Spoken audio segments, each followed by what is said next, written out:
Traditional thinking with autoimmune diseases is that this is a path that is destiny and is not one that can be controlled. The truth is, you can take the body off of that path in a very significant way and keep it there, meaning you don't have to suffer from the disease. Hi everyone, Dhru Purohit here. Today's guest, Dr. Elroy Vojdani, one of the top experts in the space of autoimmune. And we're talking all things. What are the root causes of autoimmune? What foods both help it, but more importantly, what foods harm it? It's a fascinating conversation. Stay tuned. I've been a big fan of your work. I've even sent people over to your clinic here in Los Angeles. So this is an incredible opportunity to really go to who I consider as one of the top autoimmune experts really that's out there, and to have them on and really provide clarification on this debilitating disease that, you know, I was reading the stats in America, 50 million people alone just here suffering from diagnosed autoimmune conditions and millions more worldwide. So I want to jump right in and start with a big picture question, because you fundamentally look at all diseases, but specifically autoimmune, through a different lens than the traditional medical infrastructure. So what important truth, I'm going to steal the Peter Thiel question. And he says, you know, what important truth do you believe? And in this case, we're talking about autoimmune. So what important truth do you believe about autoimmune diseases that very few people out there agree with you on, but that you know is true?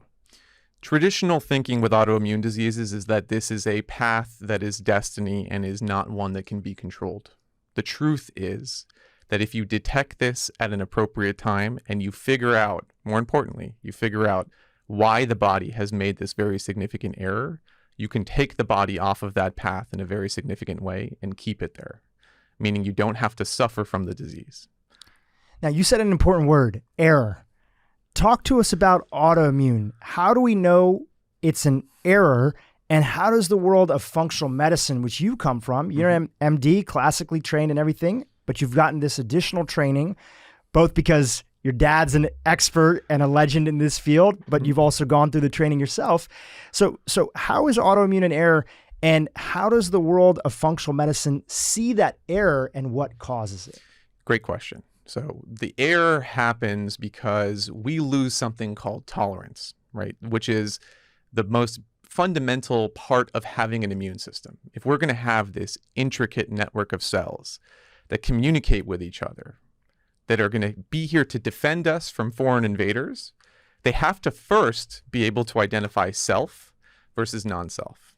And we actually spend the first 3 years of our life looking at all of the different proteins, bacteria, viruses in ourself and also that we're exposed to. And we make that distinction, self versus non-self. And under ideal circumstances, that first 3 years of programming stays for the rest of our life. Autoimmune disease is a loss of portions of that programming. So what we have designated as self, we lose. And the immune system now does not understand that it is our own tissue, and it starts attacking it. Now, the big question is always why? You know, if you look up, there's so many different autoimmune conditions that are out there, Hashimoto's, Graves' disease, MS, all sorts of different ones that are there. They're all under this umbrella of autoimmune. And when you look them up or you check out the Wikipedia or the WebMD, largely the answer is we don't know why this occurs. So let's talk about it. Why does this happen? Why is an error happening? Our body is so intelligent. So what is causing, especially over the history of humanity, that we're having an explosion with these conditions? The reason that Wikipedia doesn't have an answer for you is because for every individual with an autoimmune disease, there is a different set of whys, meaning that person's life to the point that the error happened is what resulted in the error happening. And you have to map out that personal journey to be able to understand their why. So when we look at why there's this explosion of autoimmune disease, you know, if you want to consider them all as a disease entity, being the predominant disease entity we're facing here in the United States, which is true, it's because so many things in those the path of life for us are changing, right? Our food industry has gone through dramatic change in the last 30, 40 years. We're exposed to more chemicals on a daily basis than we were before. Martin Blaser, who is an incredibly brilliant scientist, discovered H. pylori, has this key term also, which is the loss of our ancestral microbiome being a very big player.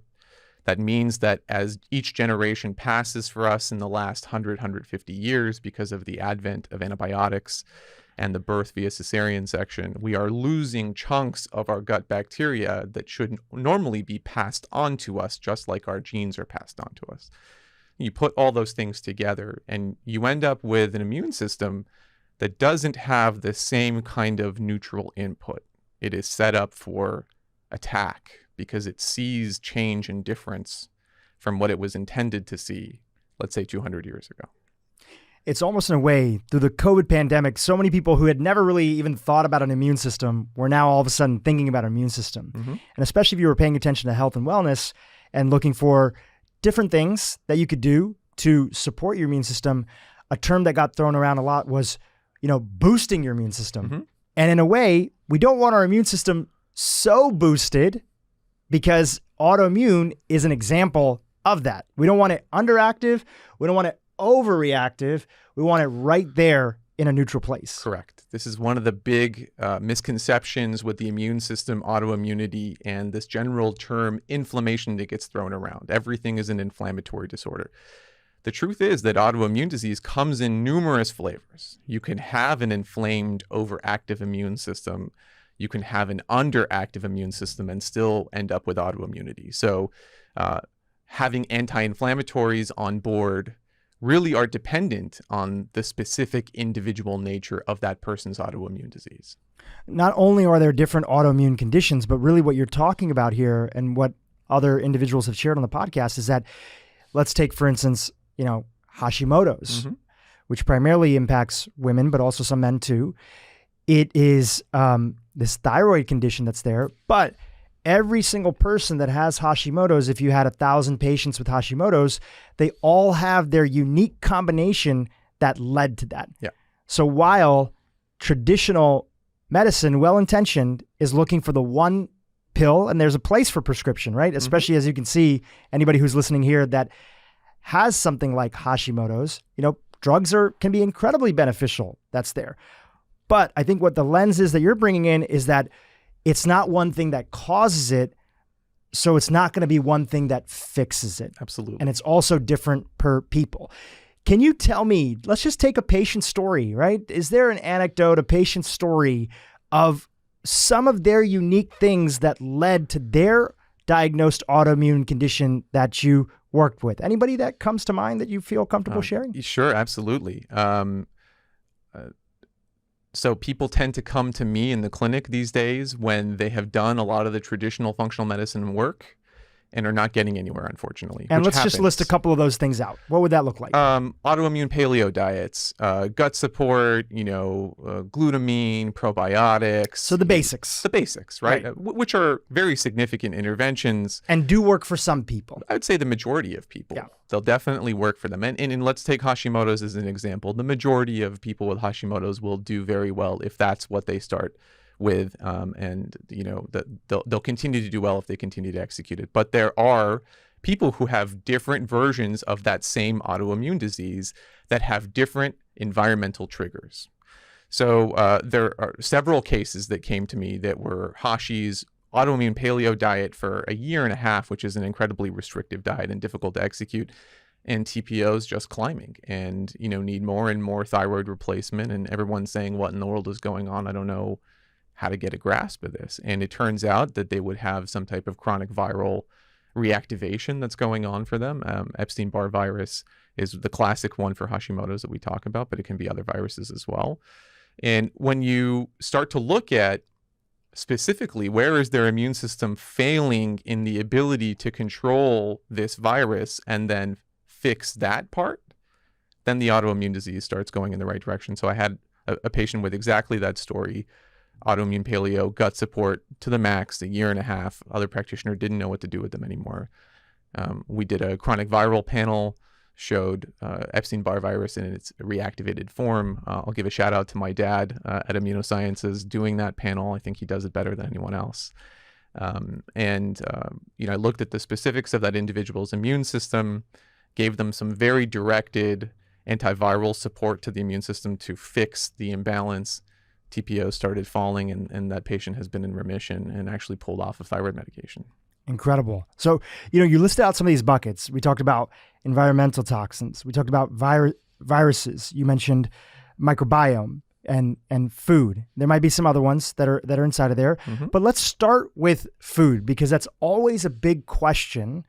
And it was one of the first things you mentioned in terms of the soup, the complex soup that has created the right conditions for an explosion of autoimmune. Yeah. So talk to us big picture about food.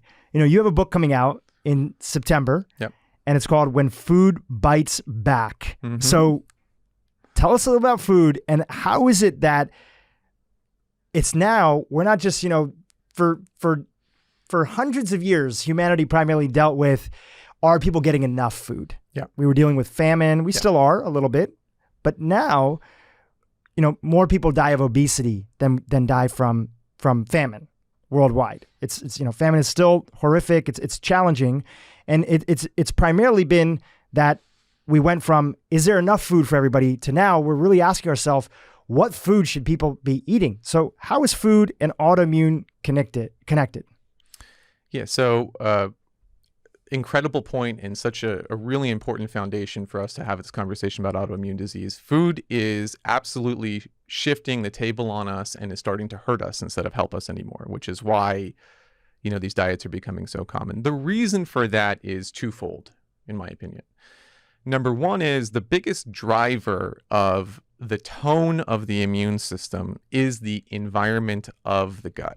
Now, the environment of the gut is a big thing. It includes what kind of bacteria are in there, what's the state of the lining, what's the state of the mucosal immune system. But that internal environment is probably the most important thing for our health in general, and also specifically autoimmune disease. And when there are errors in that environment, that's a ripe mechanism for a loss of tolerance. Loss of tolerance always occurs in relationship to proteins. The immune system recognizes proteins. Antibodies are directed at portions of proteins called peptides. So if there is an influx of a protein or peptide to an imbalanced microenvironment, that will set somebody up for autoimmunity, because that protein itself will be the thing that the immune system sees as potentially problematic when the internal environment is broken. Okay. To get to that broken place, we've done lots of things to ourselves, right? We have changed the nature of some of the staple grains that we consume. We have changed the nature of the way that we grow and consume protein, animal protein. By that, I mean the actual protein compositions in these foods themselves today are different than they were 100 years ago because of the industrial food revolution. And then we use tremendous amounts of pesticides with some of those grains that further creates a set of signals to the immune system that something's not right. We use antibiotics tremendously, and there's some good to that, but I feel like we've stepped into the realm of using them too much. Those antibiotics also change the internal microenvironment. And I think our lifestyle these days is that other thing. We work a lot. We're stressed as Americans.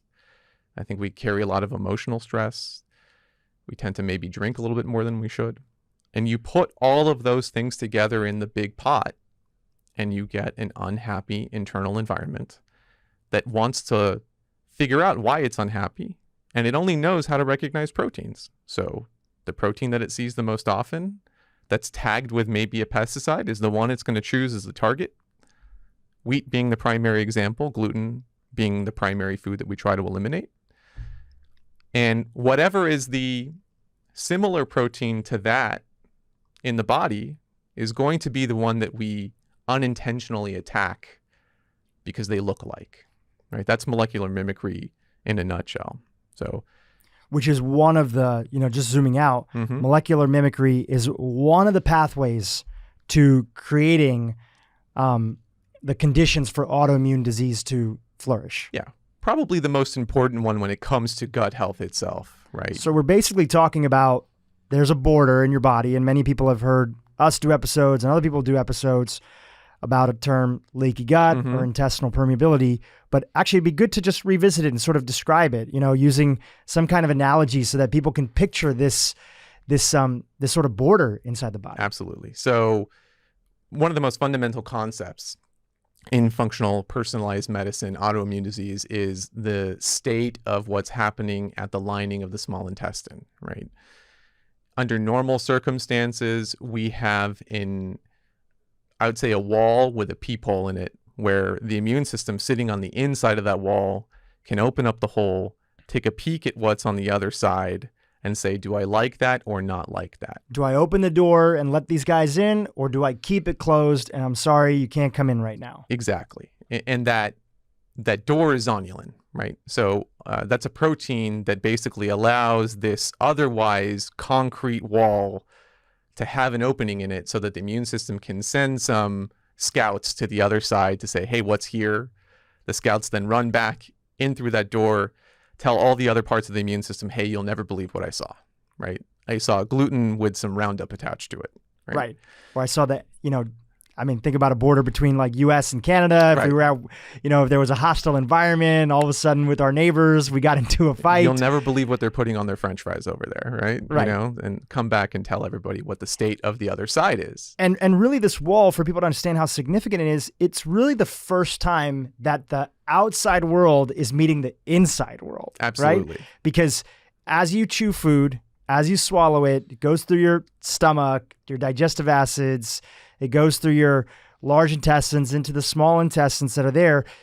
That's still, the body kind of considers that the outside world. It is the outside, without question, right? I mean, it's mixed with stomach acid and bacteria and a bunch of other things, but when you put things in your mouth and chew it, you are putting the outside world into your inside, right? And it's the job of that wall and the immune system on the other side of it to say, hey, what part of this do we want? What part of this do we not want?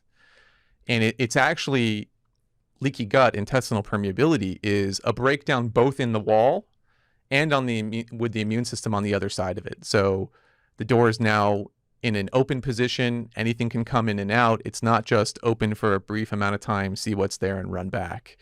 The gates of the castle are broken. Exactly. They can't distinguish who's friendly and who's foe. Exactly. And now foe starts to come in. Exactly. And then the fundamental actual issue there is what the immune system sees on the other end and the signaling that it sends to the rest of the body. That is where autoimmunity actually takes place, right? This can go on for a couple of days and the immune system can handle it, right? We have 60% of our immune system on the other end of this for a reason. If something goes on, we need to be able to have a secondary wall, a secondary defense. If it goes on for months or years and you don't know about it, because most people with intestinal permeability are asymptomatic or they don't know that they're symptomatic, then all of a sudden the immune system says, hey, what's going on here? Like, this is not something I was intended to deal with for months. I am running out of recruits. I can't keep making these guys. And then it sends out signals to the rest of the body, the systemic immune system, and says, you've got to help me here. Something is happening, right? Yeah. And it's where that next step occurs, where that systemic immune system says, okay, we're having an issue here. We're sending everything we can to the other side of that wall, and we're going to try to eradicate them. And that's where you start producing antibodies to proteins. And this may sound crazy to people, but as is the micro, so is the macro. When we were in the United States at war with, Japan, we had, what do we have? When we couldn't understand where the enemy was coming from, quote unquote. Yep. We created internment camps, which was a really terrible thing. And we said, hey, everybody who's Asian, even if people weren't Japanese, they're being tossed. The whole thing was a bad idea to begin with, but I'm just giving an example. Yep. Or in my case, I'm from India and I'm South Asian and I'm brown, but a lot of people would look at me, they wouldn't know where I was from after September 11th. Yeah. You saw, okay? You go through airport security, everybody's being flagged because the entire country feels that it's at threat. Right. Again, not justifying it, not saying anything about that, but as we see in the macro, this is what's happening in the body. It's overwhelmed. Something is happening. So really the question is, What are some of the biggest culprits that are leading specifically in this category of food? Because other aspects can damage this wall too. Other things can damage the body, and we'll get into those other classifications. But what is it on the food side? Top culprits that are causing a lot of this damage, that it's not just guessing. You guys can actually, and you test for this on a pretty regular basis. Yeah, I mean, no surprise for those of us that are seasoned in the functional and personalized medicine world, gluten is the number one culprit. There's several reasons for that. Likely it has a lot to do with, again, the combination of the protein molecule itself with a pesticide commonly attached to it, which is Roundup, along with the large nature of this protein. It's a very, very big food protein that doesn't get fully broken down by the time it gets to the small intestine. So it's more prone to be attacked because we're used to seeing very small portions of it, not large portions of it. And it also has a lot of protein sequences that look similar to other parts of our body. So, for example, thyroid tissue, brain tissue. I'd say, the central nervous system and the thyroid are the two biggest places where gluten reactivity seems to occur, but it can cross-react with our cell membrane. So all the cells in your body can be attacked. That would happen in phospholipid syndrome. It really is pretty ubiquitous. It looks very similar to synovial and joint tissue, so you can attack your joints. There are many parts of the body that are attacked by gluten. And then you move on down to what are the other common things that we consume in modern America, and it's processed grains outside of, let's say, even wheat. So those tend to be the next on the list. So corn would be next up. Again, something that has been modified by the food industry a great deal in the last 30, 40 years. So maybe our immune system isn't programmed to see it in its current state, and it tends to carry a lot of pesticides. Soy is another example of something like that as well. So, people hear this, and especially if they're new, and I appreciate all the new listeners that are coming to the podcast, and there's a sense of, wait, so you're saying wheat, this ancient food that we've been eating for so many thousands of years, or corn, this vegetable that has, some cases, so many beneficial properties, or soy that certain regions have been having. What all of a sudden has happened that these now are causing an issue? Because, are you sure? Because humanity has been eating them for a while. Maybe not as long as people think. They're actually still pretty relatively new. Correct. But what has happened with these items? Because you haven't actually been eating these foods for a long time, right? You're thinking of ancient, and by ancient, I'll say 200 years old versions of these grains, which were similar to the ones that we consumed, let's say 1,000 years ago.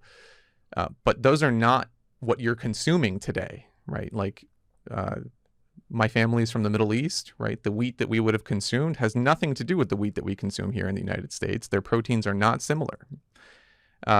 Same with corn, right? The corn that we consume here in the US and in other Western parts of the world is nothing like the traditionally grown natural agriculture product in, let's say, Latin America or in East Africa. They're not similar to each other at all. You're not consuming what people consumed a couple hundred years ago. And that's such an important point, because I was watching a documentary and I saw that actually sourdough bread, which was some of the first levitated bread, originated from, Iran and that region.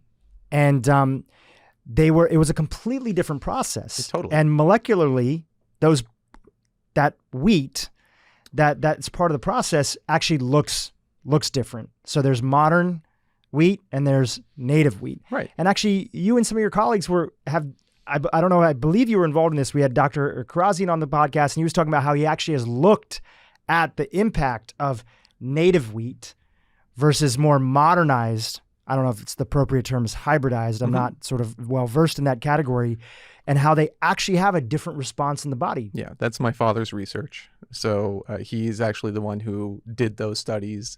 Can you talk about them for a second? Came out with that idea. Absolutely. It's anecdotally, we'll hear in the clinic that, originally people will say, I lived in Germany for 30 years of my life. I moved here to LA, and then all hell broke loose. And we do testing for them, and they have tremendous non-celiac gluten sensitivity. We pull them off of gluten here. They do great. They'll come back to me and they'll say, Dr. V, I'm going home to see my parents. I can't not have this local bread product around the corner from my parents' house. I have to have it. Can I have it? And I'll say, well, we'll find something out about your body by you having it. So go have it. Let's go run that experiment. There's no blood test that tells me more information than what is about to happen when you go home and have that bread, right? In your home environment with a different set of emotional circumstances and a different, likely very different grain than the one you were consuming here. And 9 times out of 10, they'll be absolutely fine. And, then they'll come back to LA and they'll say, what the hell? Like, how do I explain this to them, right? And it's like, well, you weren't consuming the same grain and you were in a different set of circumstances. So that holds very true, I think, for people between Europe and the US. And the question that always came to us scientifically, I'll take my white coat off in the clinic and then go into the lab with my dad and we'll say, what makes those differences, right? It has to be protein composition. So we'll pull an ancient wheat product like einkorn and we'll pull a modern commercial wheat product from the US. We will extract the peptides, both water and alcohol soluble peptides are present in those products.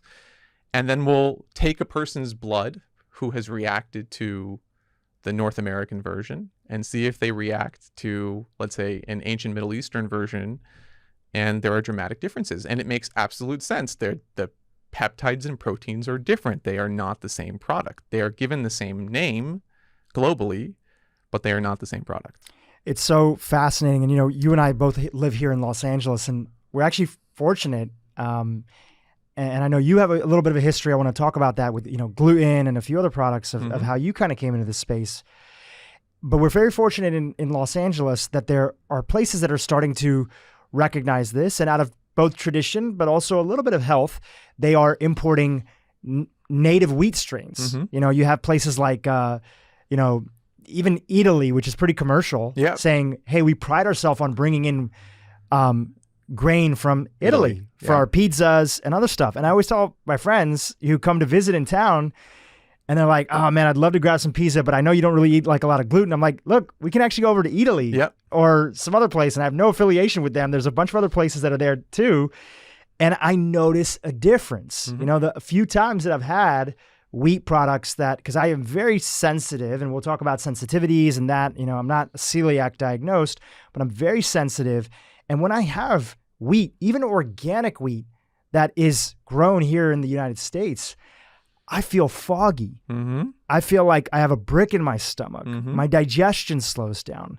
I get actually redness on my skin a little bit. I have all these things, and people for years would tell me it's in your head, don't, you're overthinking it, and so many people listening today, they've been through that before. Right. And then I can go and have it somewhere else. Not that it's a regular staple of my diet, but I could have a pizza every so often, and I don't feel that same response that's there. Do you notice that yourself? I don't. Unfortunately, I'm on the extreme end of that. Maybe 1 out of 10 people with non-celiac gluten sensitivity that even if I touch that stuff. Let's talk about that. Where did that start for you? Right. You were in university, right? Yeah. I was in college at Berkeley, and I was having a very unusual set of clinical circumstances. So I would call my dad and just be like, Dad, I don't know what's going on, but every single month I'm getting a sinus infection, right? Like literally clockwork. And I would go to the health center and they would give me a Z-Pack, and, it would go away eventually. Who knows if the Z-Pack was doing anything really in reality there. But I think for a solid year and a half, I was literally sinus infection. And at the same time, didn't feel cognitively like myself. I was losing some sharpness, and obviously, college is college. So there's some reasons, maybe too much partying or whatever that you would attribute that to, but it just still seemed off. This was 20 years ago, right? So my dad was actually at the time developing food sensitivity testing, specifically to gluten and casein, which he suspected, with that, very elaborate mind of his, were culprits in this space. And, he said, next time you're home, why don't you give me a sample of blood and I'll run an experiment for you. And for growing up in the Vojdani household, that's a very common thing to happen. I know that might sound very weird, but he took samples of my blood, ran tests all the time, to kind of help him figure out what's going on with his own testing. And he called me. I went back to school on that Monday. And he called me and said, I don't know what to tell you, but you have really severe reactions to both gluten and dairy. And, I would have a whole milk latte on the way to, class every single morning. I was consuming tons of gluten and dairy at that time. He said, why don't you pull it out of your diet for 4 weeks?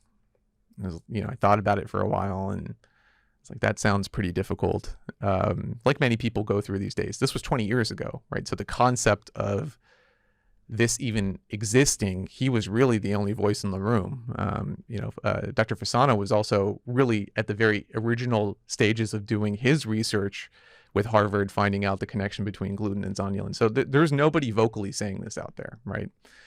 So I hear that and I say, okay, I'm going to start with one of them. I'll take the dairy out, right? Took the dairy out and the sinus infection's gone. Never again. I have not had one since then, okay? If I re-challenge any type of dairy product, whether it's, homogenized, non-homogenized, raw, whatever it is. Goats, sheep, all of it. My sinuses go immediately, right? And I have this thing, where at restaurants, if, I'll tell them, hey, listen, I don't eat gluten or dairy. Can you please help me out by making sure that there isn't any in the dish? Often it's a restaurant. Oftentimes they're busy. Sometimes mistakes are made. I'll have a spoon of something that has a little bit of dairy in it and my sinuses will go. Like I will feel it immediately. Your nose will start running. Yeah, absolutely. I'll get pressure, nose will start running, and I get an immediate reaction, right?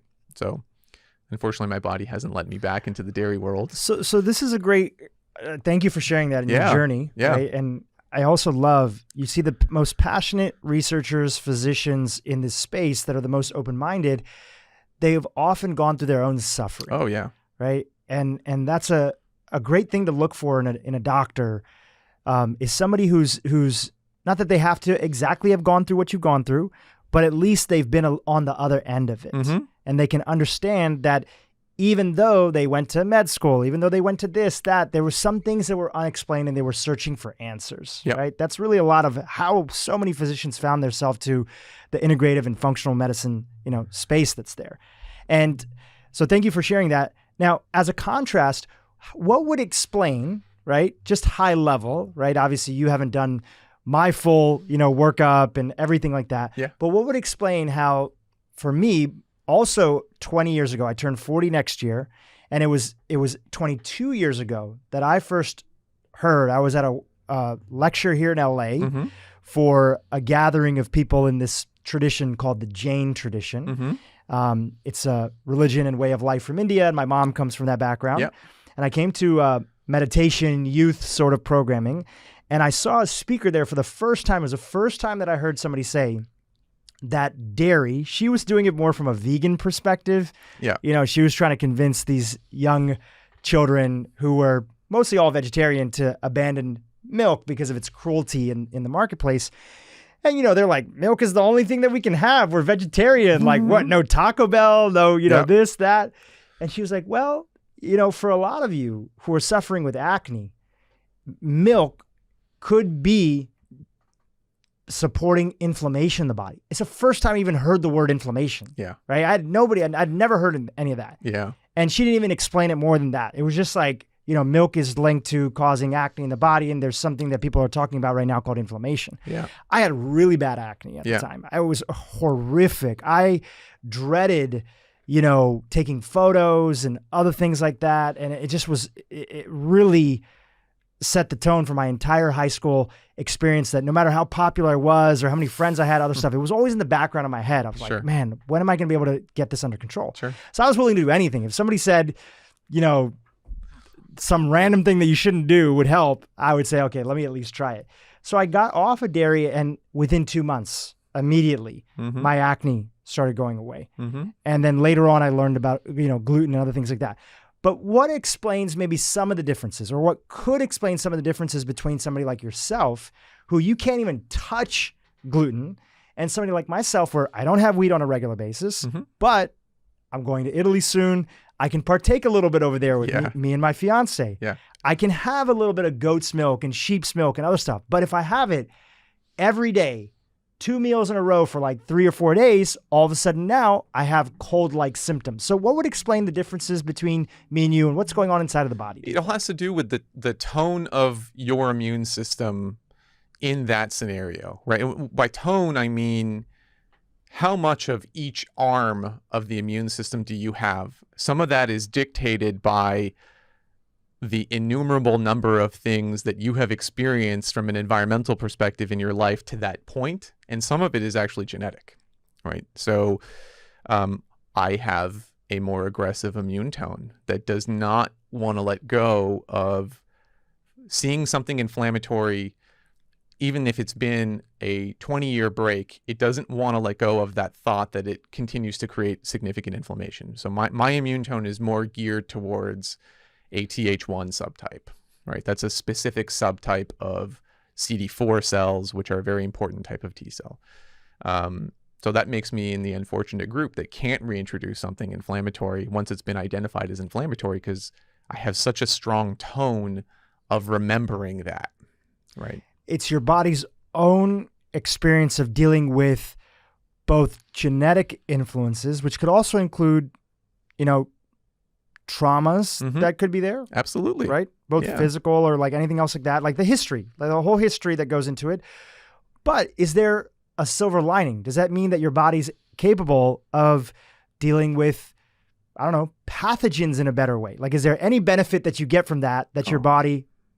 I think that it's absolutely, if you can pay attention and identify this about yourself, it's a gift, right? It's your body having an early warning sign against something inflammatory, whether it's a food or a toxin or a bacteria or a virus. And to answer the specific question, yes, my body does incredibly well with viral infections. I through medical school residency fellowship experienced many of them, and always did incredibly well with whatever my body would throw. So I have this tone that is set in this inflammatory way, which doesn't serve me well if I'm going to eat something or consume something that's inflammatory regularly. But if there's a every once in a while inflammatory challenge like a virus, great, clear it right away. And I think that's an important reminder, because so many people who are suffering in this conversation, we're talking about autoimmune, but this goes for a lot of different diseases that are out there. So many people who are suffering, and if they've been through the journey and they've tried maybe light level stuff of removing gluten and dairy and other things for a period of time, and maybe even gotten a little bit better, but then they go back to their old way of life. And they think, man, why have I been cursed? Why has the universe, God, whatever, my genetics, the history? But we have to remember that there's challenges with it, but there's also potentially upsides that could be there. And it's an important mindset piece that I think is there, because people who have been suffering from autoimmune for such a long period of time, it's easy to start to feel like you want to give up. Yeah, absolutely. It is, as I mentioned, in many ways a gift, because you're going to be given the ability to have impact on your health future. Yes, having autoimmune disease is unfortunate. You don't want, to end up in that situation if you have something to say about it. But for many people, they discover it when they haven't had an opportunity to do something about it, because the knowledge to do something isn't there. But no matter where that knowledge inserts itself in your life, it is giving you the ability to take whatever road you were traveling, remove yourself from that road, and create a new one. And in the world of health, to not just be a passenger, but to actually be able to change the path of the road traveled is incredibly powerful. It gives you internal strength. You're not, just going to a doctor's office and saying, okay, what's my medication? All right, when it doesn't work anymore in 3 years, what's my next medication? And just kind of sit back and wait. You are an empowered individual who then has the ability to say, no, my health is going this direction. In this world of political correctness that we're in sort of right now, this is often seen as a blasphemous statement, but I want to remind everybody, and this is a reminder myself too, we are part of the problem. Yeah. We are part of the problem, and that's a good thing, because if we were part of the problem, doesn't mean that we were the cause of it. But if we're part of the problem and we have influence over it, that means that we can do something about it. Yeah. If this is just something that fell into our lap, that we have to deal with forever that often is the diagnosis that a lot of people get. This is just something that you're going to have to manage through expensive treatments and drugs and other things like that. And maybe one day we'll throw a Hail Mary pass and we'll have a cure, right? But that takes away responsibility from you. And that's not from a, ethical standpoint. It's actually from an empowerment standpoint. When you lose the responsibility in any aspect of life, including health, you also lose the power to shift it. Yeah, absolutely. Yeah. You need to be able to say, I some of this was the way my life was lived. Maybe I didn't have the tools to know any better, but I have those tools now and I'm going to do something about it now. And when you experience the difference, to me, there's nothing more powerful in the world. A big part of functional medicine is taking a proper intake and history of a patient's entire life. Yeah. Because what they went through, how they were born, the experiences that they had, trauma, bad breakups, this pulling all-nighters in med school, all these things influence the makeup of our immunotype, which we're going to get to in a second. This is an important part of the conversation, and this is work that you and your dad have, really sort of leading the efforts on. But tell me, in your instance, because you were so open with your story and journey, what were some of the other factors that you think created the unique circumstances that you have where foods that I might be able to tolerate a little bit, or some other people might be able to tolerate a lot, might be things that are so much more reactive inside of your system? Just what have you found in your own journey if you would flip the lens back on you? Of course. So I'm one of 3 kids. Both of my parents are doctors. My dad is a PhD in immunology. My mom is a PsyD in psychology. Both worked full time my entire life, right? So what that meant was oftentimes when we made it home, there wasn't enough energy space to go for that home cooked meal, right? So believe it or not, being the son of 2 doctors, oftentimes it was an afternoon journey to Burger King, Pizza Hut, or whatever fast food was available. And, I don't blame my parents. They didn't have another choice, right? I mean, they, fought tooth and nail to come to this country. And in their eyes, they're thinking they're just trying to do what's right for you so they can pay for the right school and get you education and put a roof over your guys' head. I think they made the most logical decision with what was in front of them at the time, right? Even my dad, being who he is, didn't have the knowledge at the time that was happening to know that this was maybe the wrong thing. So I had a lot of fast food growing up. I had a lot of pizza. I had a lot of processed grain. I had a lot of processed dairy product. I think, again, being the next generation from a family of immigrants brought about its own stresses as well, being different in, society, not, I think being able to relate to everything that was going on to with everybody in my class. The lunches they brought were different. Everything was different, right? There was some stress there. Did you go through any bullying or anything like that? Yeah. And actually the majority of the bullying came from the Middle Eastern kids at school who would call me Wonder Bread because I had a lot of friends who were Caucasian and were local here. So I got Wonder Bread bullied. Yeah, you weren't Middle Eastern enough. No, I wasn't Middle.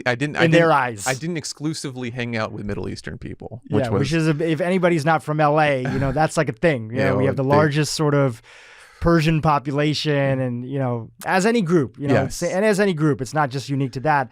Cliques and other things like that. Big time. But an important piece, because even going through those stressors as a kid, on top of a processed food diet, other things like that has an impact on your health. It does. And I have very, very vivid memories of when I was younger, also having a bottle of bubblegum amoxicillin in the refrigerator. And, whenever we had anything, like a little runny nose or whatever was going on, we would get a spoon of bubblegum amoxicillin. And as a kid, you loved it because it tastes great. But looking back at that was a lot of antibiotic exposure.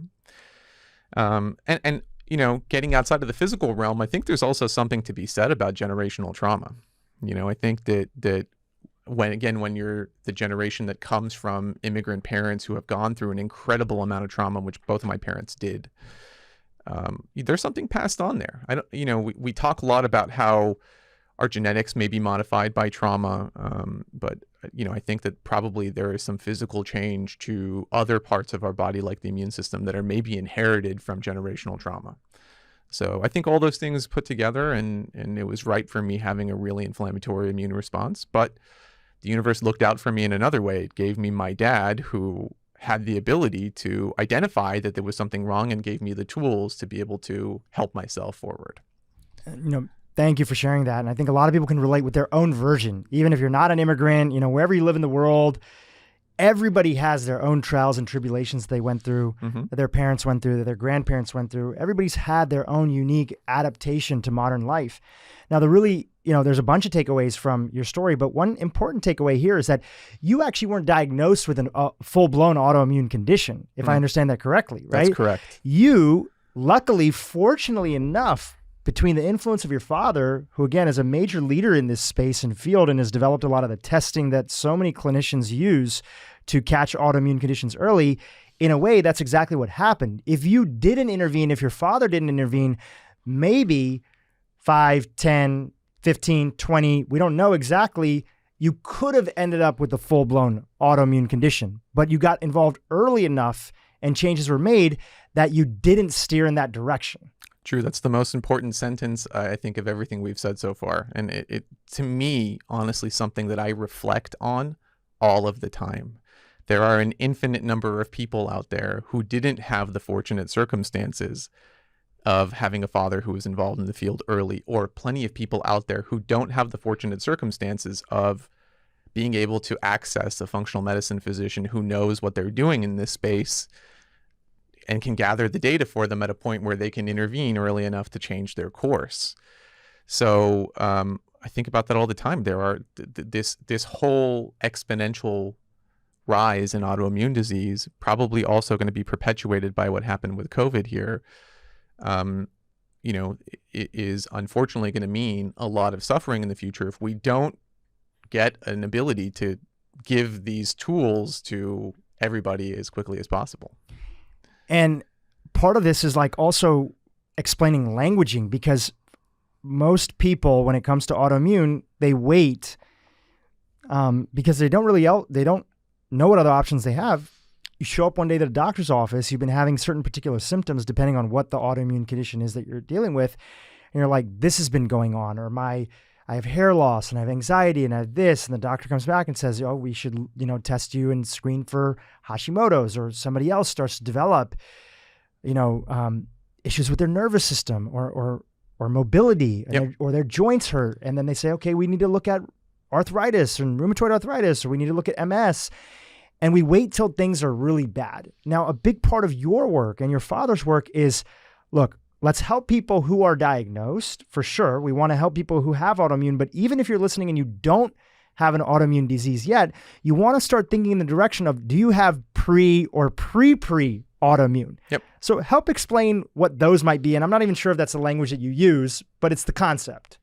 Yeah. So autoimmune disease, like many chronic diseases, take any number of years to decades to develop from the time the error in the immune system occurs, right? And there are 3 stages of quote unquote autoimmunity. Stage 1 would be the error occurring and you're starting to develop the antibodies in your blood to your own tissue. Stage 2 is those antibodies are actually binding to the tissue, which is an important kind of progression in that space, and causing some type of inflammatory damage, but the tissue itself is not irreversibly damaged yet. And stage 3 is where the vast majority of people get diagnosed. That's where the antibodies have been present for, let's say, 3 to 15 years.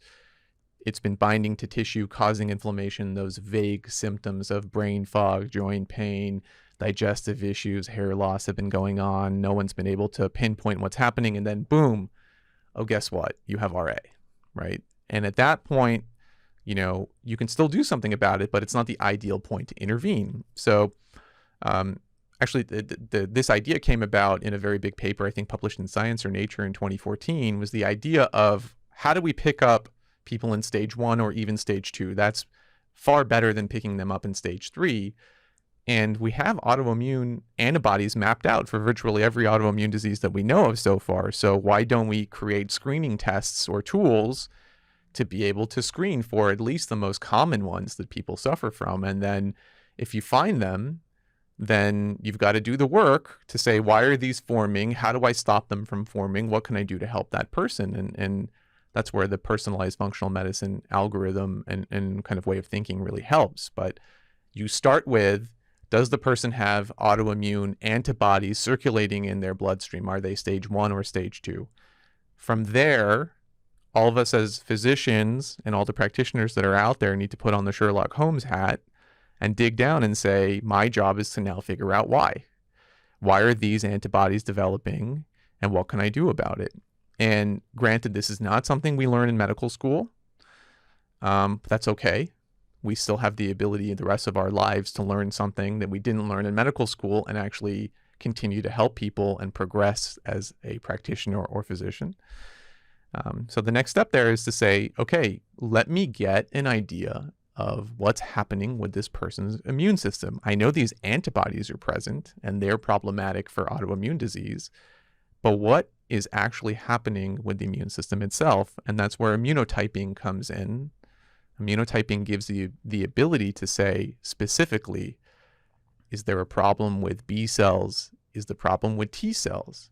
If the problem is with T cells, where is the problem happening? Is it too much of this? Not enough of that? Where's the imbalance? TH1, TH2. And from there, you get a tremendous look at what the potential road to that place might have been. And your Sherlock Holmes ability becomes easier. And immunotyping, which is this idea that, is it led by primarily your father? He is the brainchild of that, like many things in the past. And all hats off to him. He's, I think, 76 this year and continues to be as prodigious as he ever has been. No, he's a great guy. I've had the fortunate opportunity to meet him at conferences and other stuff and trade emails. And he's an incredible soul and really so much of what's known out there in this space of how functional medicine treats autoimmune conditions and other things is really built on top of the work and the research that he's done. So hats off to you and your family for all that, especially your dad. So immunotyping, which your dad has really been the proponent of in classification, just so everybody can follow along, it's this idea and concept of almost archetypes for the immune system. Yeah.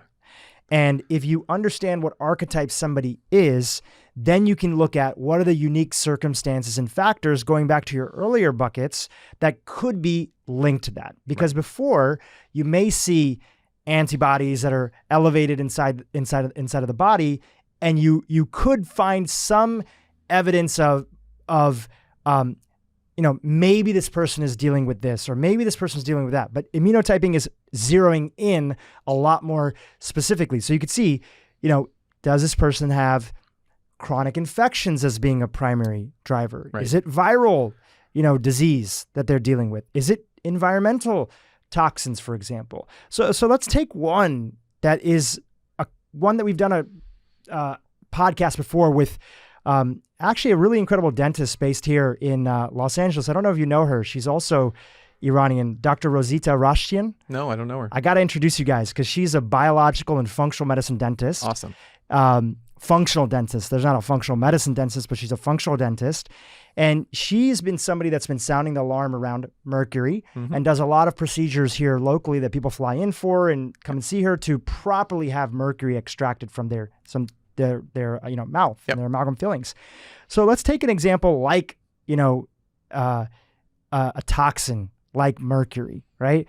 How would, if you're looking at somebody through the immunotyping lens and they've been somebody who's dealt with heavy mercury exposure through cracked fillings and other things like that, how would that influence potentially, or be one of the things that influences their immunotyping that they're dealing with? It can happen in a few ways, actually, but environmental toxins, metals specifically, let's say mercury or aluminum specifically, we'll talk about mercury, can cause influence by either being present within cells and creating direct toxicity to the cell itself, or by binding to your own tissue and creating a new protein target for the immune system, and those will look different on immunotyping. So if the mercury is present within cells intracellularly and is reducing the ability of the cell to replicate and produce and do what it's normally going to do, you're going to see some suppression of the immune system. Particularly, you can see TH1 suppressions or B cell suppressions. And then if it's actually a situation where the mercury is binding to your own tissue, which is one of the known environmental mechanisms of autoimmunity itself, you're going to see an increase in TH1 because the body is identifying that there is a new protein target and perpetuating that inflammatory response to the point of generating autoimmune disease. So this could be an example. So connecting those dots to a full-blown sort of autoimmune condition. Yep. This is why somebody like Dr. Terry Walls, who we've had on the podcast and does a lot of work in MS, but other autoimmune conditions too, this is why somebody like her would say that one of the things that she might have the doctors that are trained in her protocol look at is somebody's environmental exposure, because is their own body attacking their joints and other, central nervous system, because there could be mercury lodged inside of them. Yeah, absolutely. And you need to know the immunotypes that lean towards that direction. There are other environmental toxins that can trigger autoimmune disease as well. Let's say mold is another very common example. And people typically with mold exposure will initially look like they have allergic disease for a period of time, right? So that's atopy, which is Th2 dominant. Just for all the viewers, if you're not an immune expert, this is very advanced stuff, but Th1 and Th2 are subtypes of CD4 helper cells, T cells, probably one of the most important white blood cells that we have in our body. So they'll look Th2 dominant initially, and if they're exposed long enough, mold creates very immunosuppressive toxins. Their entire immune system will plummet. You'll see no B cells, you'll see no T cells. The only thing that you'll see active for them is an elevated CD8, which is a T suppressor cell. And they'll have an inverted CD4 to CD8 ratio, basically, meaning that their immune system is trying to attack something and at the same time is too wiped out to be able to do so. So on this idea of immunotyping, and there's 12 different immunotypes, and the other concept is that part of it is that if you work with the right practitioner, they can help you get from the immunotype that you are to, I don't want to say correct immunotype, but a more balanced immunotype. Yeah. That's there. And what's really exciting, and that wasn't really the focus of it, but because we brought up immunotyping, I want to mention it, that your father has actually developed a test around this. Yes.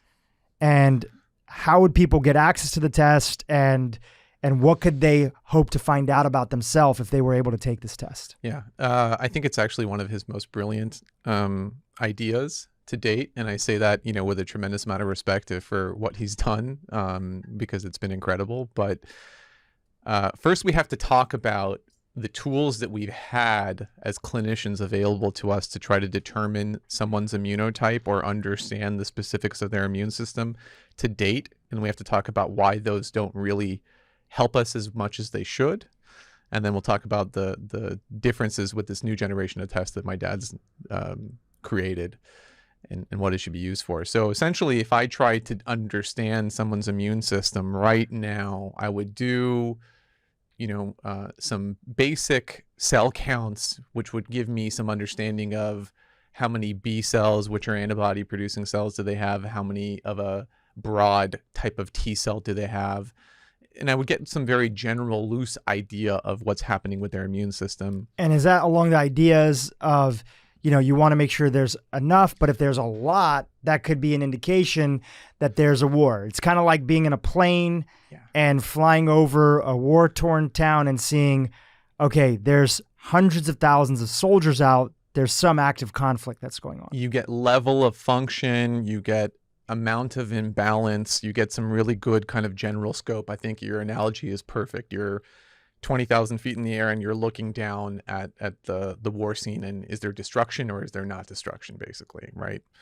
And there's some use in doing that. In fact, I've been doing that regularly for a couple of years in my practice, and it does give you some more information, but you really can't get a very good sense of how prone somebody is to autoimmunity, or let's say on the other end, allergic disease, or Th17 dominance is a big part of central nervous system autoimmune disease. So, though you get that 20,000 foot view, you're really not up close and personal with the immune system itself. And one of the ways that people have tried to be able to do that is by looking at chemical signals called cytokines to say, okay, well, we know that Th1 T cells produce something called IFN gamma, interferon gamma. So let's look at how much interferon gamma there is in the blood, and then we'll know if this person is Th1.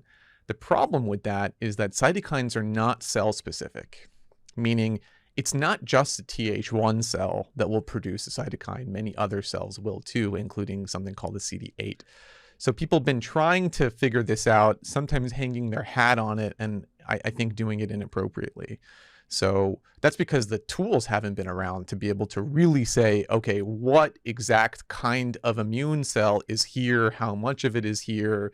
How much of it is there in relationship to the other kinds? And then you also have to have somebody interpret that data for you, because it really takes a very skilled immunologist to be able to give you those nuances. So first you need the test, then you need the interpretation. And my dad with Cyrex, he's the chief scientific officer for Cyrex Labs, has created that, and that test by the time, we air will be available. So you'll be able to basically say with specific tagging of clones of T cells, how much of it is Th1, how much of it is Th2, what's the balance there, and get an immunotype actually given to you. And from that information, you then say, okay, now I can I've got a microscope on I've got a GPS tracker on the immune system, right? It's 15 degrees this way. I need to move it neutral, right? And the reason for that is because a balanced immune system is one in which autoimmunity is much, much less likely. So we want to find imbalance and move towards balance, like everything with the universe. Absolutely. And now, just for context, because people all over the world are watching this and listening to this, this is not a test that anybody's going to be able to get to their regular traditional doctor yet. Maybe one day, but really the reason that you have to go to a functional, a trained and integrative physician is because it's not just about the test, it's about the interpretation and then deciding what to do next. Yeah. So I believe Cyrex has a database on their website of doctors and things like that, and can help you find somebody in your area. Sometimes people go to the IFM website. Yep. Your clinic is here in Los Angeles, and people can Google around. But it really takes having somebody who has the expertise to be able to understand it, and then understands what lifestyle, environmental, viral, bacterial, gut, all the different factors that play into creating that and what to do with it. Yeah. Yeah. And I think the lab has some responsibility also to try to educate somebody on how to use a new toolkit like that. So my dad has actually gone through tremendous effort to create a system where the lab result itself will give you a humongous amount of useful information. And then there's going to be there's an interpretive guide that comes with it to give you the details if you're interested. But, essentially the lab will spit out, hey, this is this person's immunotype, and then you can intervene. And we were speaking about, predictive antibodies for somebody who is on the path to autoimmunity. Those are really wonderful as a initial screening tool. But when you want to have some security that the thing that you as a clinician is working to intervene upon that person, you don't want to look at the antibodies themselves, because they can lag for quite a period of time behind your success with the immune system. So immunotyping would be that way to say, this person was Th1 dominant. I've intervened, I've pulled them off of this, and this, or they had this infection, and, we've cleared the infection, and guess what? Now they're Th1, Th2 neutral. And you'll see that 3 months later, which will probably precede the drop in antibodies by maybe 6 months or more. So you'll know that you've had clinical success way earlier than if you just looked at the antibodies again. And that's just the nature of antibody production. They can persist for a long period of time. Yeah, it's almost like if we knew that certain people were more likely, which we do, to ultimately develop with certain types of cancers, and then you could have a screening test that could find, because we all have cancer cells in our body. Yep. Every one of us, even if we're healthy, but our body can keep it mitigated, Yep. can keep it at a place. But if we had a test that was so sensitive that it could catch it early, which there are different people and companies working on it, no one that I think that is fully. I think there was at one point in time a test called the Oncoblot test. Yep. I don't know where it is right now. I don't think that people can order it for cancer, but I know that we ordered it for my mom in part of her cancer journey after she was treated. But if you could catch it and you were in, you were in your 20s, 30s, 40s, 50s, you were earlier before you were diagnosed. I mean, how helpful would that be? That would be extremely helpful. Extremely helpful. So part of the work that's going on behind the scenes is that, you do need a doctor to run this test, right? A doctor has to order it. They have to, get this test for you. So it's not something that we as consumers can just do. But behind the scenes, I think that Cyrex, your dad, you guys are doing a lot of education to say, like, if there are open-minded doctors that are listening, clinicians that are out there, not just MDs, but it could be, other clinicians that are there, come on board, get the training, understand why these tests work, sign up with Cyrex or whoever else so that you can start to understand how to interpret these. And it's another tool in the toolbox of helping your patients who are dealing with autoimmune or are worried that they're on the pathway towards that. And I'll really quickly mention that there are also physicians who are not functional or integrative trained these days that are getting on board with this. And I want to give them, which is exciting. Very exciting.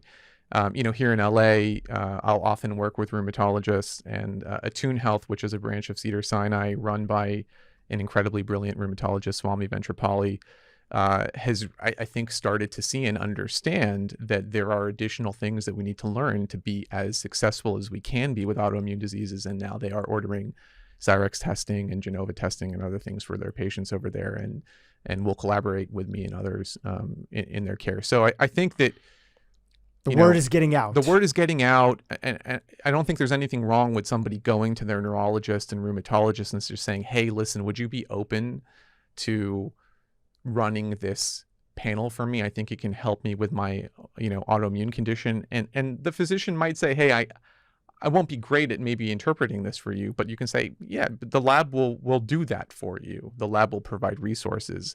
And ultimately, it's a benefit not just to that patient who's advocating for themselves, but also to the physician who will learn an incredibly valuable skill set after they've done 1, 2, or 3 of those tests, and then can execute it and help their patients further.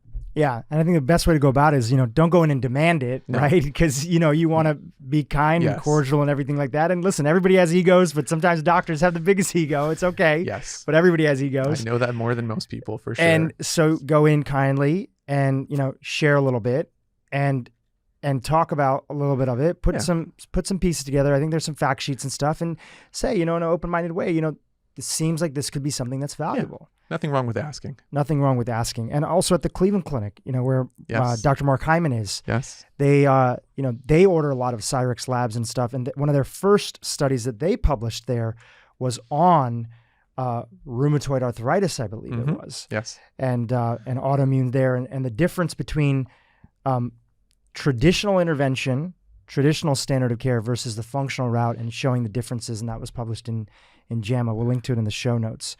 Very exciting. Now, testing and going through a practitioner and immunotyping, which is a part of this, that is going to be accessible to some. It's not going to be accessible to all. So let's now talk about practical things that everybody can start thinking about, whether they have an autoimmune condition or whether they're worried that they might be on their way. So let's even start on a base level. When you are doing patient education, when you're talking to people that are out there because you give lectures and stuff, or you're doing podcasts or YouTube videos, when somebody is thinking, am I on my way to getting an autoimmune disease, and how would I even know? What are some stuff that are widely available, that a test that they can get from their doctor, or just symptoms or things that they might be going through that could be an indication that something is going on and there's a battle happening internally? Yeah, there are really readily available basic screening tests that any physician can order, and most physicians will be more than happy to.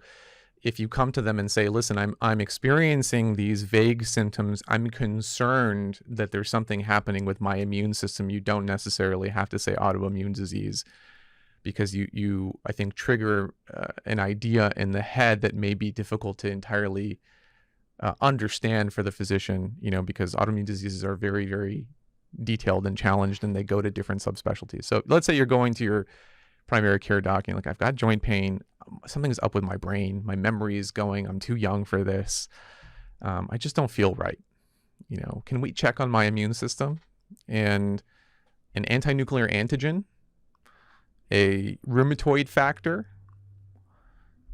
and basic just white blood cell count, looking at whether your white blood cell counts are normal, and then basic inflammatory markers, which is ESR, erythrocyte sedimentation rate, and a CRP, C-reactive protein.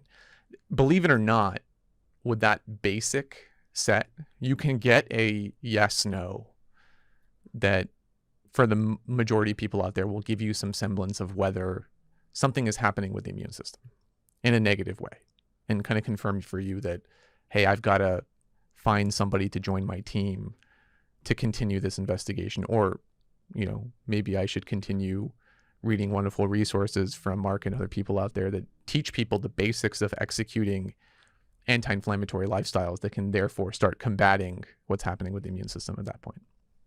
So now let's talk to the people who have a diagnosis already, right? They've walked away with one of the type of diagnoses that are out there. How many total autoimmune conditions are there? More than 70. It's growing every day. Yeah. I mean, there's some argument that Alzheimer's and Parkinson's are autoimmune diseases at this point. And a strong argument, actually. If you're going to use a monoclonal antibody against a protein produced by an immune defense in the brain for Alzheimer's, I think it's a pretty strong case for it being some type of autoimmune condition. So 70 plus diagnosable conditions that are out Yes. there, diseases that are in the category of autoimmune. Take us through, you walked us through the original buckets in the beginning that were the primary vehicles for creating the conditions. Yeah. And it's not just that it's going to be one of them. It's usually a combination of them that are going to create the root causes and conditions for autoimmune to express itself at a level where especially it has a diagnosis. We're talking, this podcast is really about two parts. It's catching it early, maybe before it has a name, so that you don't end up in a position, which was your story, knock on wood, that there's people that are out there that are listening that can do that. And then there's also, okay, you have a diagnosis. What do we want to be looking at? So let's go through some of these pillars. And I'd like to revisit again food one more time before we go on to the next ones.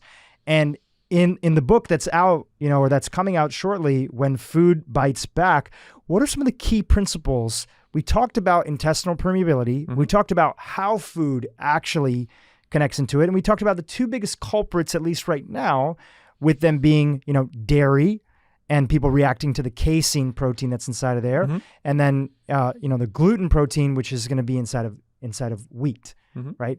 So we have those. What are other things that you want to tell people about food, both things that can be harming them and things that can be helpful in the process of recovery?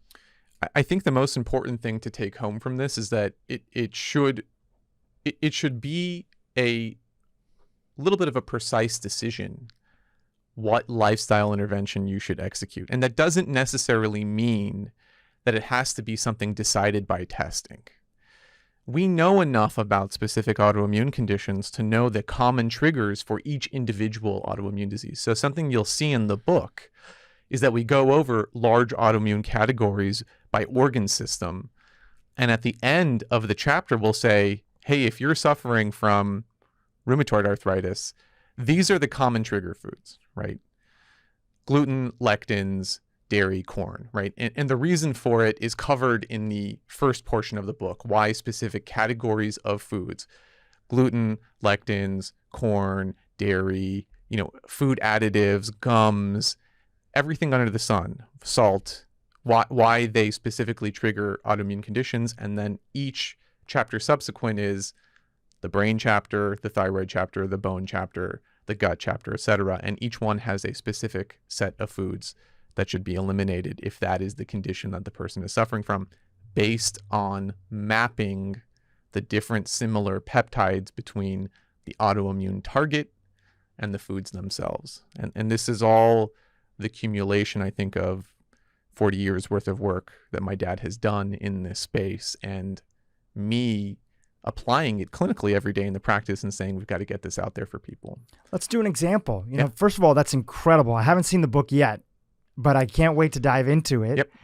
And that's an incredible resource. And please, if you're listening and you're dealing with autoimmune, you got to go out there and get it. And we have the link inside of the show notes. But let's give an example. So let's use something like rheumatoid arthritis, right? And you were mentioning a few of them. You talk about gluten, which we've talked about before, lectins. Yep. Some, a lot of Dr. Gundry's work, who's been on the podcast before. He's kind of been the lectin guy that a lot of people know of. Yep. Some would argue sensationally, some would argue not sensationally enough. But, tell us, how is it that, just a reminder, what are lectins, but how could that be related to, I don't know if that was an actual example that you were giving with rheumatoid arthritis or if you were just making that up, but how could lectins be connected to, a particular autoimmune disease more than another? Yeah. So to answer the question first of is it too sensational or not enough, the answer again is it needs to be a personal decision. Lectins are problematic for some autoimmune conditions and some people, and not problematic for other autoimmune conditions and people. Rheumatoid arthritis is a very good example in which lectins are often problematic. The reason for that is very straightforward. In research that my dad did, he found that the reason lectins are an issue is because they cause something called agglutination, which means that proteins will stick to each other. They'll allow different proteins to stick to each other, specifically antibodies. They'll form complexes where they will just bind to each other.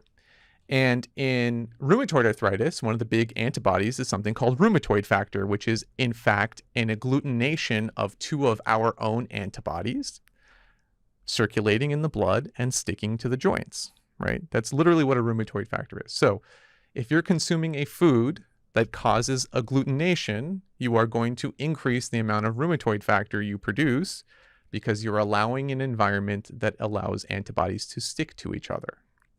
By removing the agglutinin food category, you are reducing the body's desire to have antibodies stick to each other, and therefore reducing symptoms and the propensity for rheumatoid arthritis. It's very specific, right? So the foods that create agglutination, gluten is number one. That's why it's gluten, right? Soybeans contain something called soybean agglutinin in them. So soy is number two. Beans, so black beans, brown beans, lima beans, pinto beans, that's number three on the list, right? So we've covered three foods, some of them specifically in the lectin family, but we're talking about the ones that have the most dramatic impact on rheumatoid arthritis itself in order. And then you move down the list of lectin foods, which have the least, you keep going as to how commonly they create agglutination. So it's true that the lectin group is this huge group that does have foods in it that are very commonly problematic for people with rheumatoid arthritis. The truth is also more specific than that. There are foods in that list that cause more problems than others. And typically the way we go about it is you say, start with gluten, move on to soy, then beans, see how you're doing. If you need to go further, then you'd go down the rabbit hole of a lectin-free diet, no cucumbers, no tomatoes, no peppers, you keep on going in that list. But there's specific characteristics of foods that cross-react with autoimmunity, and you need to understand those things when you're telling somebody to follow a diet. So that's what I really tried to do in the book.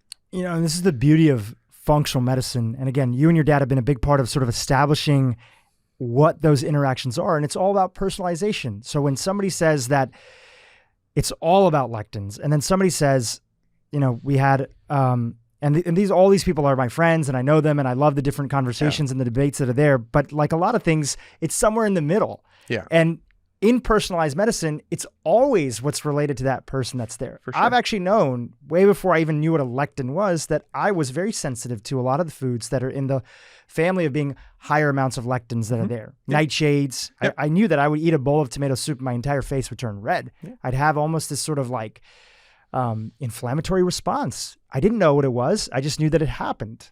That was there. And, we've had people... very incredibly, strong individuals that like Dr. William Lee, who's been on the podcast from the Angiogenesis Foundation, brilliant guy, Eat to Beat Disease. His part that he's been bringing out there is that, look, I think a lot of what's out there with lectins is overblown, and our body actually even makes lectins. I don't know enough about that to really comment on it, but I've heard him say it. And then there's other people that are like, it's all about lectins.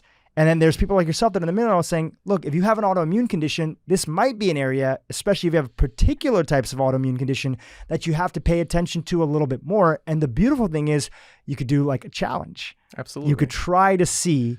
And in some cases, you can test. You can actually test for it. Yeah. I mean, that's where you get into the space of having somebody who knows how to interpret the testing for you, which should always be, I think, a prerequisite. Doing these tests at home on your own is probably not a great idea. But let's say you've got a skilled person who knows how to interpret food sensitivity testing. You can actually identify what specific things that are covered by the broad spectrum of inflammatory foods are actually unique to you as a problem. And then more importantly, take the specific immune issues that that person is facing and look for the crossover between the two. It's not right to just remove every food that somebody is sensitive to from their diet. You need to do it with purpose, and the purpose should be the uniqueness of their autoimmune or immune condition.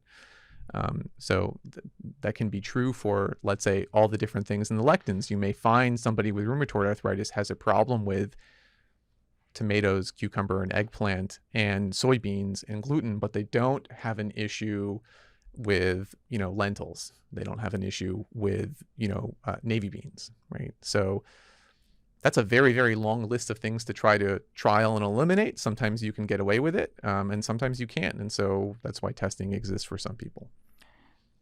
Going back to the idea when food bites back, we've been primarily talking about foods in, I'm just going to use this as a general term, that negatively sort of impact the body because of how they've been changed, maybe in some cases genetically modified, which, by the way, part of genetic modification, the way that it works is to actually maybe increase the natural lectins that are in certain foods to as then defense mechanism. Pest defense mechanism. So some of those foods that, again, weren't as problematic are more problematic because they're designed to literally make the stomachs of insects explode. Yes. Well, they're going to probably do something to us. They're not going to have no effect that's there. And there's some people that do well with these foods, just like we were talking about the difference between me and you.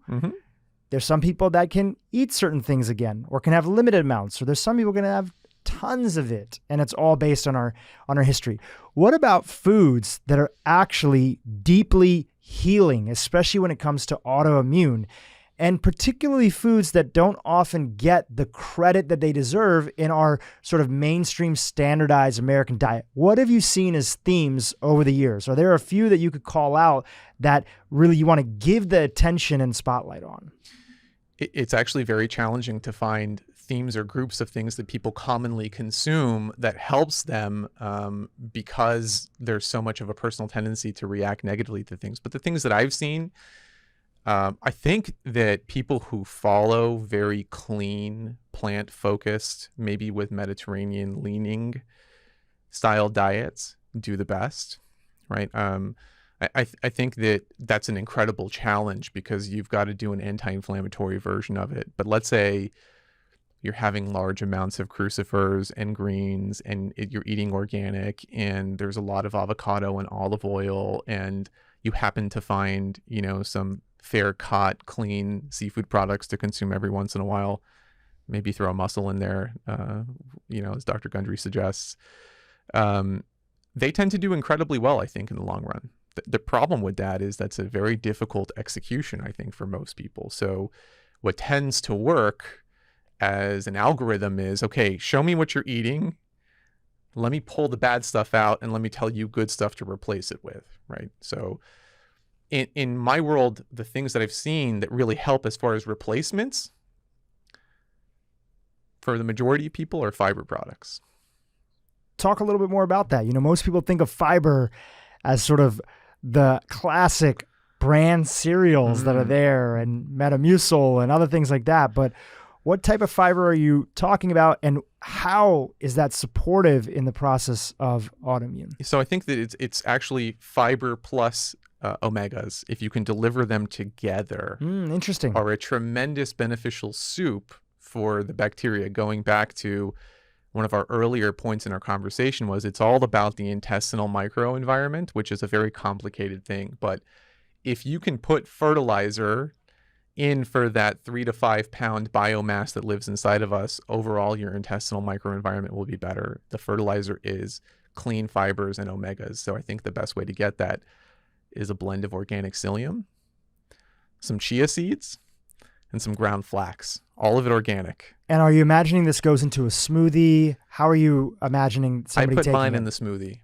but there's another Dr. Vojdani out there who does it in a different way. So I'll give you the senior's version of it. He will actually make a cereal out of it. Okay. He'll put in some clean almond milk.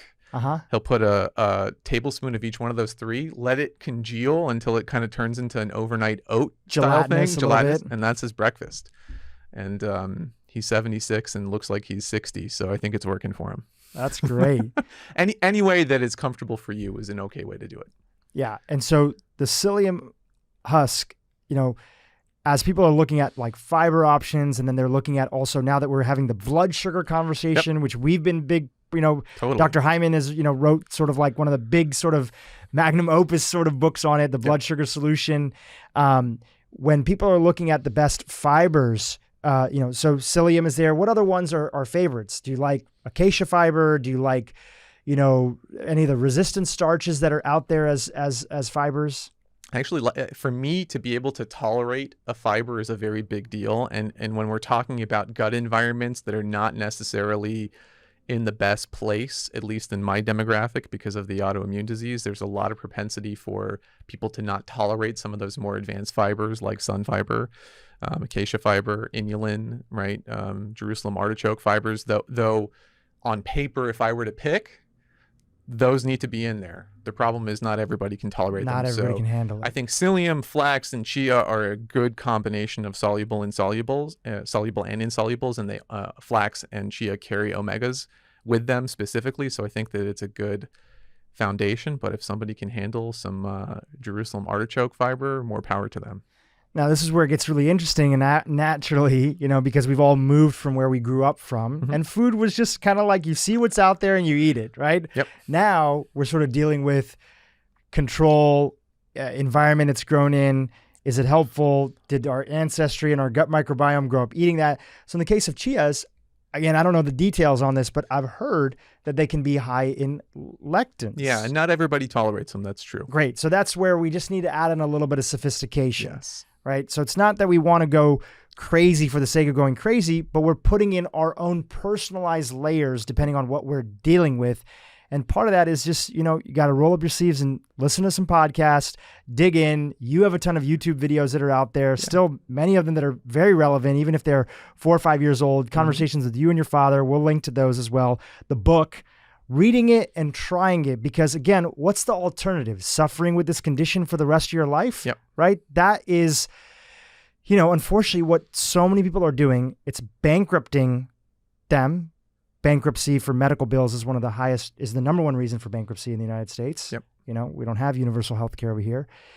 It's affecting their mental health. So many people that go through autoimmune conditions are much more likely to develop other mental health conditions, in some cases, full-blown diseases. So this does take work, and maybe one day we'll have a smart computer that can figure it all for you and tell you exactly what to do, and maybe even spit out a pill or a meal that you can consume Jetson style. We're not there yet. So there is legwork that needs to be done. You're absolutely right. You have to, this movement began, I think, from a human perspective as a counter movement to the increasing illness and chronic suffering that we unfortunately go through these days, right? So part of our evolution is to continue to understand next levels about ourselves. People, fortunately, like Dr. Hyman and others, give out material for us to learn from collective experience.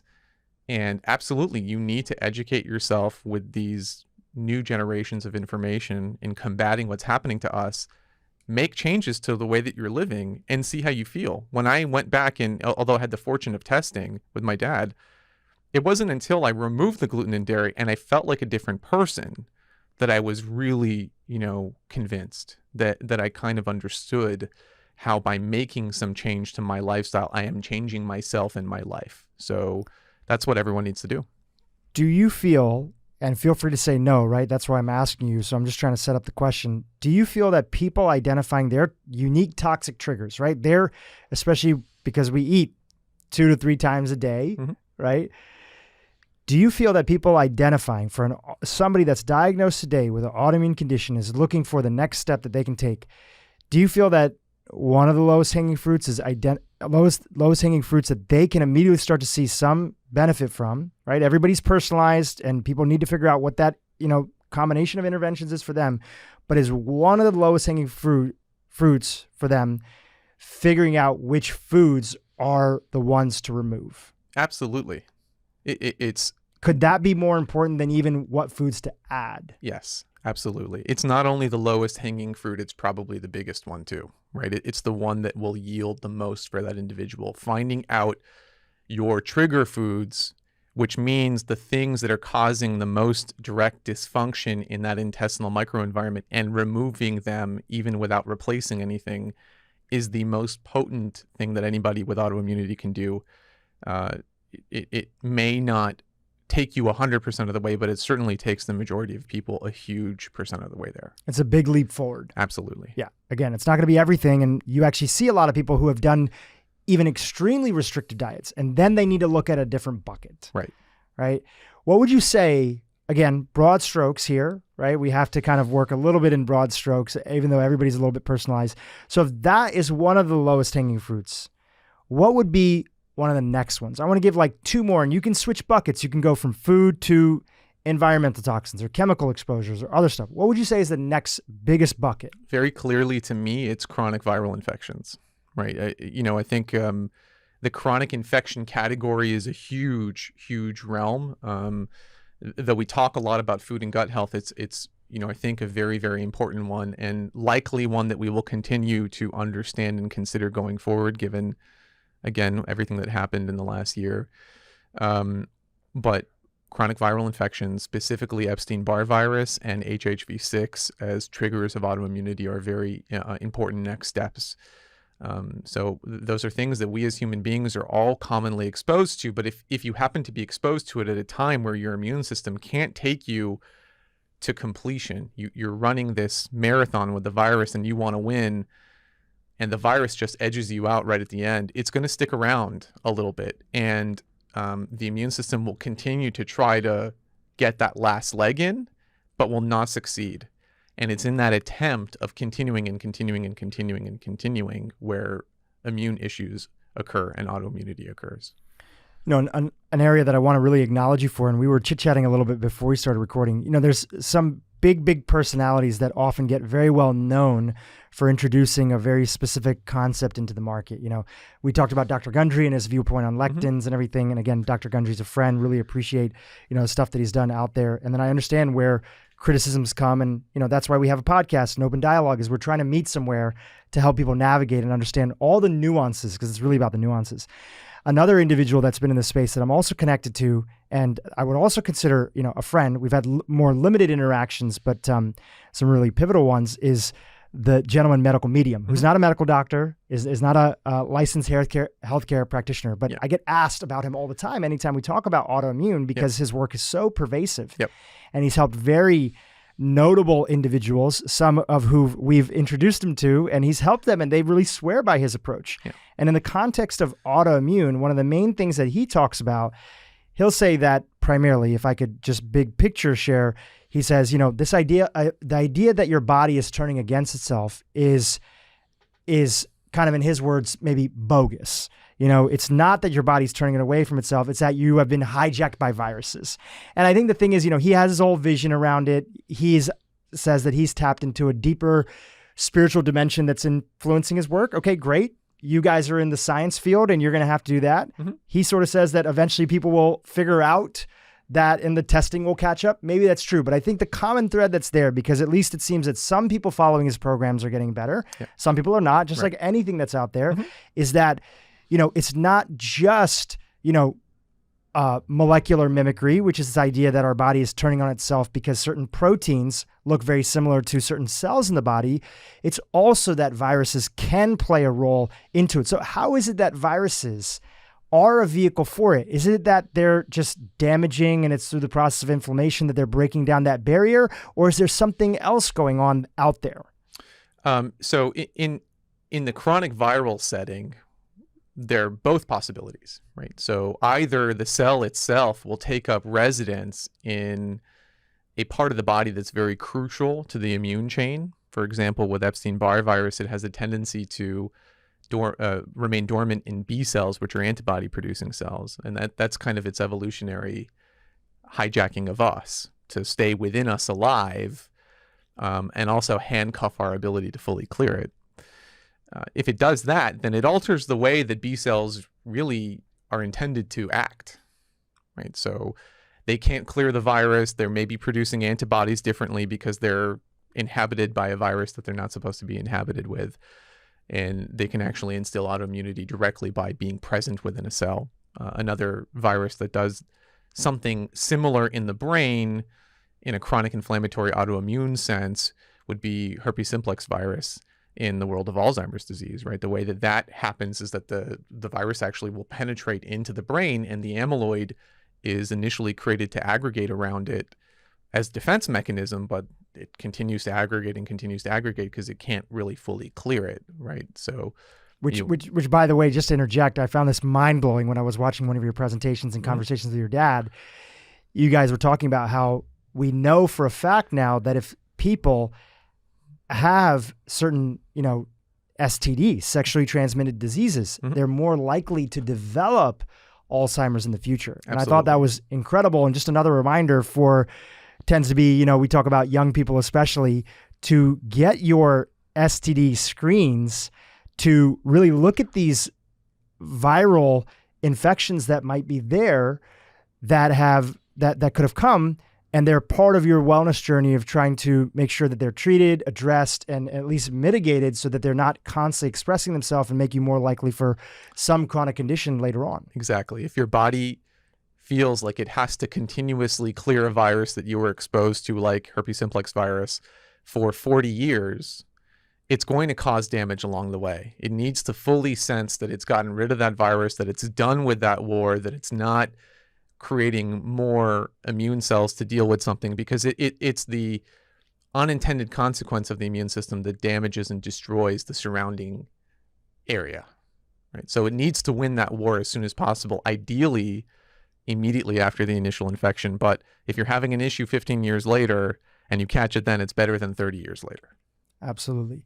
So really just another idea of, and this is not even to throw on the lens of human beings and viruses co-evolve together.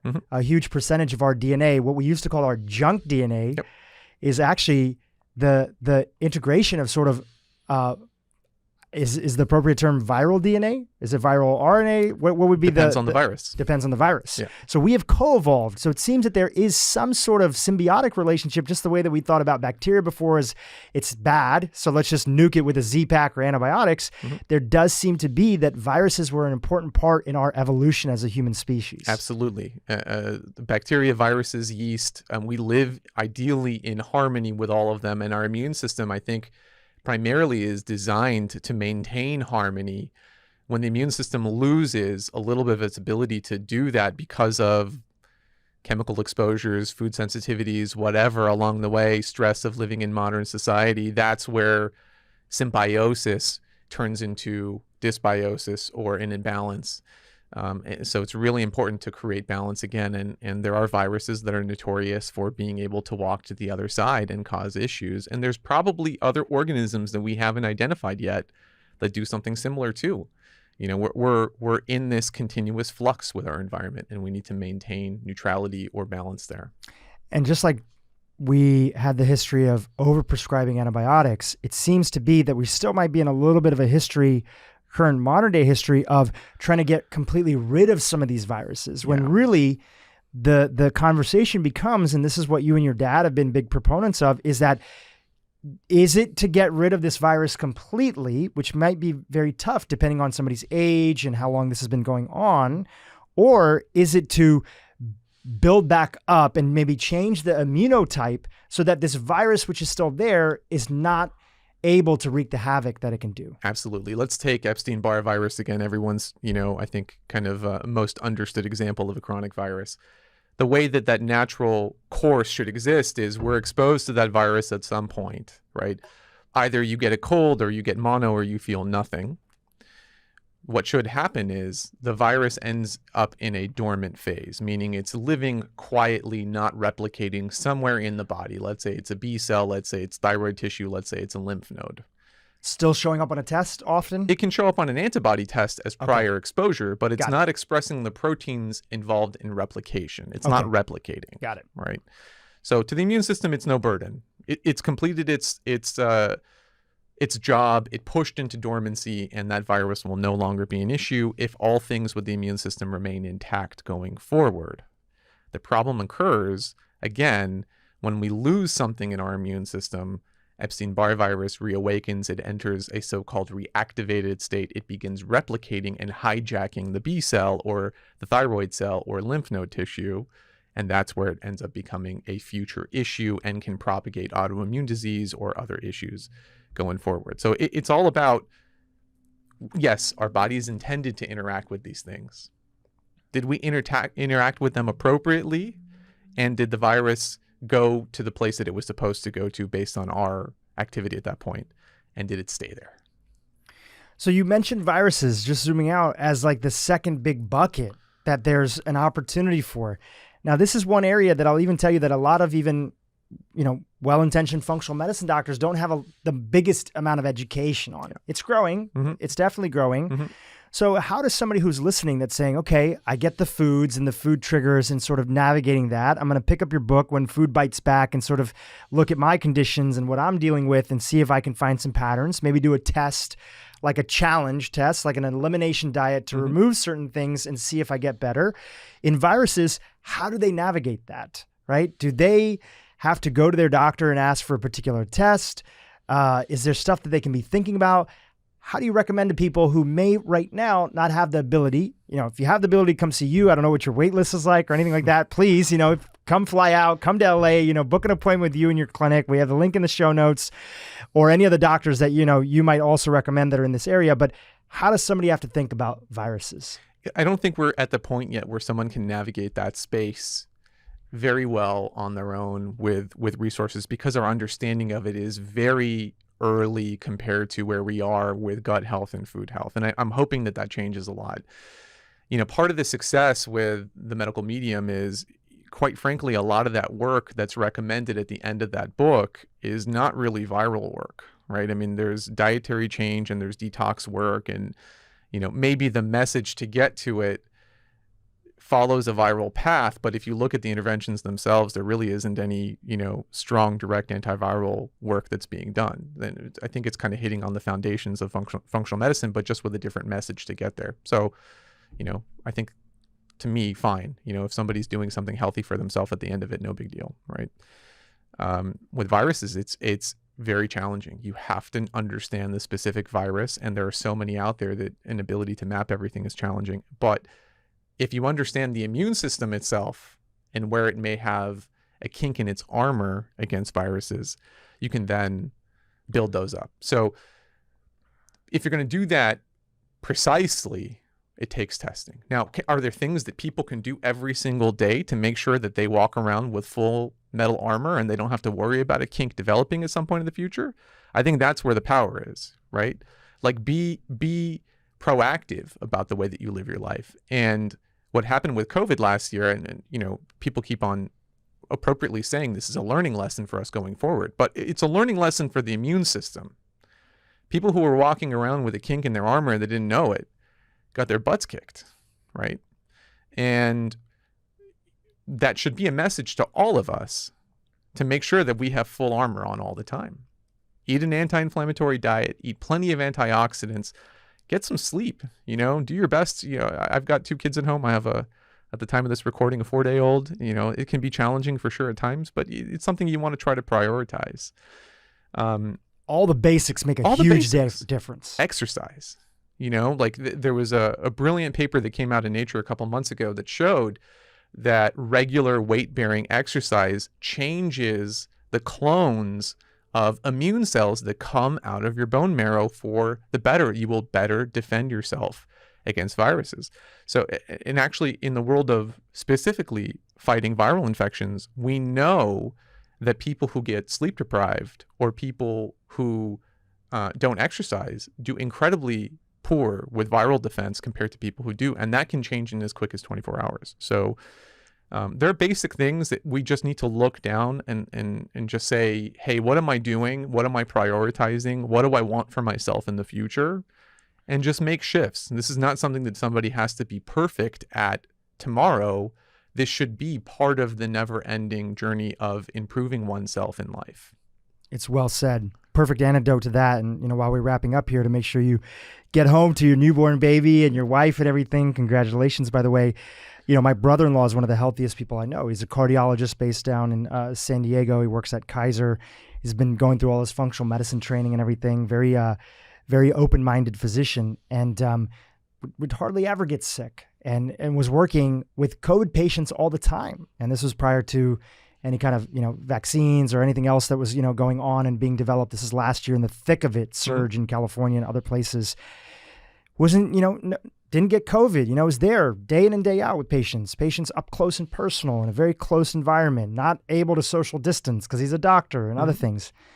And his mom, who had been sick for years, bless her soul, she was nearing the end of a battle with, a couple chronic diseases that were there, and a fall, unfortunately, that happened. And he flew out to the East Coast to be with her. And this was just earlier this year. And I don't know if he took a red eye that night, but he wasn't sleeping, went in the hospital. He's by her bedside. On top of that, deep emotional stress because it's your mom. You're so sad. It's a parent. You're there. You're trying to take care of them. You're trying to advocate on their behalf because you're also a doctor, trying to make sure their best care. And, your diet isn't the same. And even though he had gone this entire, year of close proximity to so many people who had COVID and other things like that, didn't have anything. And on the flight back home, started developing, symptoms, landed, and immediately, went to go get tested and everything like that, and found out that he tested positive for COVID. Mm-hmm. So even the healthy of us that are out there, whether it's COVID or other things that are there that we're dealing with in our life, if our immune system has that kink in the armor, now something else can take over. Absolutely. And it's an important reminder because as long as we keep on doing the work, it keeps on working. And that takes time, and be gentle. It's a marathon. It's not a race. Mm-hmm. Fill yourself with positive information, education, have a positive attitude and mindset, be hopeful, and find out as many examples that are out there to show you what's actually possible so you can make a difference. And on that note, Dr. Vojdani, I just want to thank you for really breaking this complex diseases and conditions down in a way that is so understandable and giving people hope that there's a different way to go about their autoimmune condition. I respect you, and I want to thank you for coming on the podcast. It's my pleasure and honor. Thank you for having me. The book is out there, When Food Bites Back. Find it in the show notes. And if people want to reach out to your clinic, what's the name and how can they be in touch with you? The name of the clinic is Regenera Medical. It's in Brentwood, part of Los Angeles, and just regeneramedical.com is the website.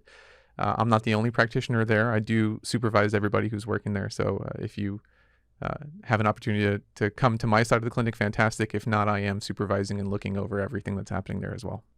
And the test that your father, as the Chief Scientific Officer of Cyrex. Could you spell Cyrex just so everybody knows? Yeah. It's C-Y-R-E-X, Cyrex Labs. They're based in Arizona, in Phoenix, Arizona. I think the website is cyrexlabs.com. The name of the test is Advanced Lymphocyte Map. And that basically helps them with their immunotyping. Exactly. So they can dig in, and Cyrex has a bunch of different tests. I'm not affiliated with them. I know a lot of the people there, including your dad. Mm-hmm. I think the CEO is still Jean Ballon. Yep. Who was a friend of mine. I've known through a long period of time.